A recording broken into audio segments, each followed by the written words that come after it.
Hello and welcome to Living Right to Chris. My name is Chris Iswekin, and it's my pleasure to welcome you again to this week's episode in our weekly series. Uh, for this week, we're looking at social media influence and moral responsibility. The focus is on sound judgment, morality, and leadership in the digital space. Social media has transformed ordinary individuals into powerful influencers. Today, influence is no longer reserved for presidents, pastors, teachers, or public institutions. No, anyone with a phone, a data, and audience now shape opinions, attitudes, values, and even behaviors, and often without realizing the weight of that responsibility. This week confronts us with a hard truth, and the truth is that influence is never neutral, whether intentional or not. What we post, like, share, laugh at, or stay silent about communicates value. Every digital action teaches something. The question is not, am I an influencer? But what am I influencing people toward? Because in as much as you have a phone, you know, data, and followers, you're already influencing the thoughts of those followers. So the danger is, do we know the responsibility of influence? The responsibility that lies on the shoulder of an influencer. Because we're talking about the destinies and lives of people in your hand. So the key teachings that we're going to emphasize this week is one, influence without accountability is dangerous. In traditional leadership, influence came with structure, oversight, and consequences. In the digital world, influence often exists without any form of accountability. And this is a serious issue because it creates a moral gap where people shape minds without owning the outcomes. And what we must learn from here is that visibility increases responsibility, not freedom from it. And this is what the internet space does not account for. Also, I want to share the thought of the illusion that it's just content.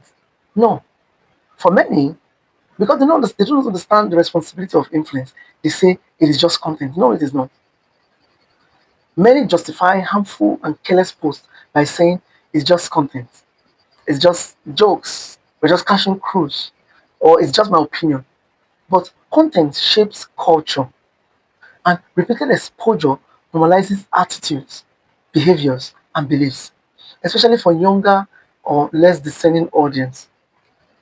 And when we say it is just content, we do not know how much this content influences the thoughts, the decisions, the choices of others, especially of young people.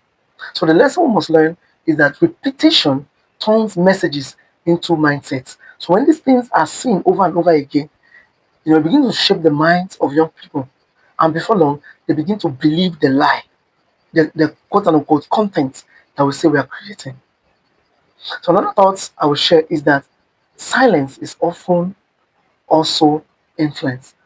Influence is not only exercised by what we post, but also by what we refuse to challenge or correct.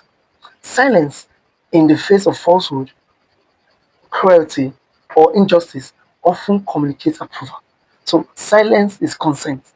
So what it means is that there is no neutrality in all of this. We cannot sit in the fence. So when we see any falsehood flying online, we must speak up. I think that's the point.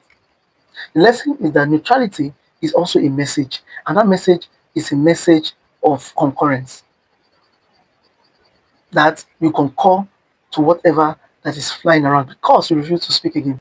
Another thought I will share here is moral responsibility in a viral world. Going viral magnifies impact, both good and bad. A careless post can damage lives, a wise one can heal, clarify, or redirect many. Sound judgment asks the question, is it true? Is it helpful? Is it fair? Is it necessary?